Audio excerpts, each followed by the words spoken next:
Poverty is about not having enough money to meet basic needs, including food, clothes, and shelter. However, poverty is more, much more than just not having enough money. Poverty is hunger. Poverty is lack of shelter. Poverty is being sick and not being able to see a doctor. Poverty is not having access to school and not knowing how to read. Poverty is not having a job, is fear for the future, living one day at a time. Poverty has many faces, changing from place to place and across time, and has been described in many ways. Most often, poverty is a situation people want to escape.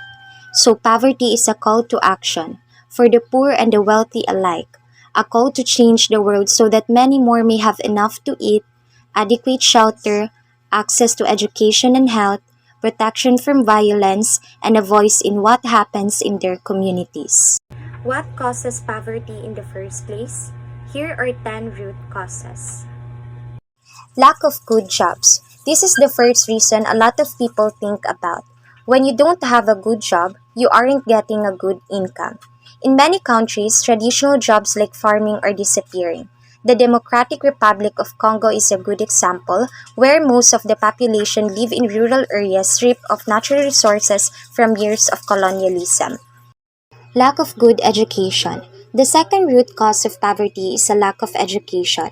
Poverty is a cycle, and without education, people aren't able to better their situations. According to UNESCO, over 170 million people could be free of extreme poverty if they only had basic reading skills. However, in many areas of the world, people aren't getting educated. Warfare or conflict. Conflict has a huge impact on poverty. In times of war, everything stops. Productivity suffers as well as the country's GDP. It is very difficult to get things going again as foreign businesses and countries won't want to invest. For families and individuals, war and conflict can make it impossible to stay in one place. It is also very common for women to become the primary breadwinners, and they deal with many barriers like sexual violence and discrimination. Weather or climate change. According to the World Bank, climate change has the power to impoverish 100 million people in the next decade or so. We know climate change causes drought, floods, and severe storms, and that can take down successful countries while pulling poor ones down even farther. Recovering is extremely difficult as well, especially for agricultural communities where they barely have enough to feed themselves, let alone prepare for the next harvest year. Social injustice. Whether it's gender discrimination, racism, or other forms of social injustice, poverty follows. People who are victims of social injustice struggle with getting a good education, the right job opportunities, and access to resources that can lift them out of poverty. Lack of food and water. Without access to basic essentials like food and water, it is impossible to get out of poverty's cycle. Everything a person does will be about getting food and water. They can't save any money because it all goes towards their daily needs. When there isn't enough sustenance, they won't have the energy to work. They're also way more likely to get sick, which makes their financial situation even worse. Lack of infrastructure. Infrastructure includes roads, bridges, the internet, public transport, and more. When a community or families are isolated, they have to spend a lot of money, time, and energy getting to places. Without good roads, traveling takes forever. Without public transport, it may be next to impossible to get a good job or even to the store. Infrastructure connects people to the services and resources they need to better their financial and life situation, and without it, things don't get better. Lack of government support. To combat many of the issues we've described, the government needs to be involved. However, many governments are either unable or unwilling to serve the poor. This might mean failing to provide social welfare programs, redirecting funds away from those who need it, failing to build good infrastructure, or actively persecuting the population. If a government fails to meet the needs of the poor will most likely stay that way. Lack of good health care. People who are poor are more likely to suffer from bad health, and those with bad health are more likely to be poor. This is because healthcare is often too expensive or inaccessible to those who need it. Without money for medicine and treatment, the poor have to make really tough decisions, and usually essentials like food take priority. People who are sick get sicker, and then they can't work, which makes the situation even more dire. If people do seek treatment, the cost often ruins their finances. It is a vicious cycle. High cost. The last root of poverty is simple. Stuff costs too much. Even the basics can be too expensive. According to stats from the World Food Program, the poorest households in the world are spending 60 to 80% of their incomes on food. Food prices are also very unpredictable in certain areas, so when they rise, the poor have to keep cutting out other essentials. Housing is another essential that is rising. If you believe, like we do at Concern, that we can end poverty, then the next question is how. There is no one simple process for achieving this goal, but that doesn't make it impossible. Here are 7 solutions to poverty. First, eliminating poverty through equity. One of the main causes of poverty is inequality. The systemic barriers that lead to groups of people going without representation in their communities leaves them farther behind in terms of resources and opportunity. In order for a community or even a country to alleviate poverty, all groups and identities must be involved in creating solutions. Second is reducing poverty with resilience.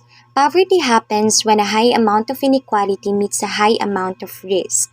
To offset this, we need to ensure that the most vulnerable people and communities are able to build resilience.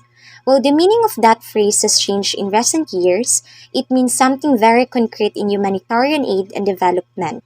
Resilience for us means working with communities to prepare for disasters, whether man made or natural, in advance. It also means adapting to long term changes. These solutions to poverty help to offset the level of vulnerability communities may have in the face of risk or even reduce the level of risk. Third, commit to climate change solutions and climate justice.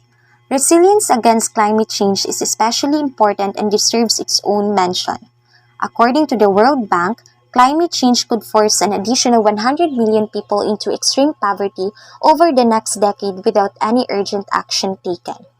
Concern maintains overall climate responses as well as specific programs. But one of the solutions to poverty that goes beyond any humanitarian mandate is a governmental commitment to climate justice, particularly on the parts of high-income countries whose carbon emissions are higher than those of the low-income countries hit hardest by climate change.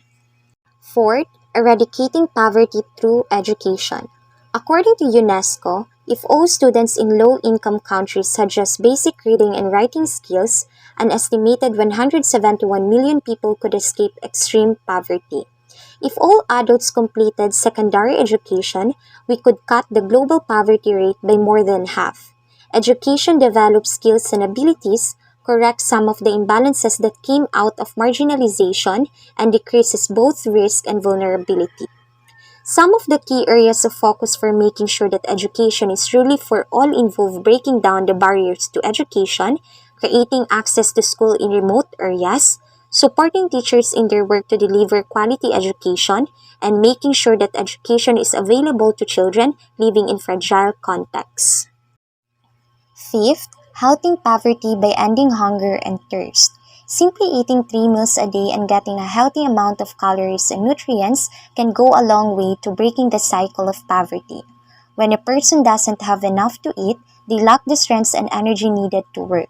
Contaminated water can lead to debilitating illnesses. What's more, improving access to clean water can mean that those who live in rural communities. If you go back to our first point on inequality, you might be able to guess that water is a woman's issue.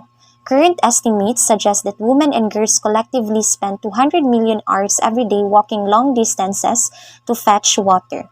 Adequate healthcare options for all goes hand in hand with this solution and represents a larger need for governments to offer the basic social protections and services to keep their citizens healthy and give them affordable treatment options when they aren't. Poverty alleviation through peace. Ending all war, while ambitious, means that budgets allocated to cover the cost of conflict can be used to deliver public services.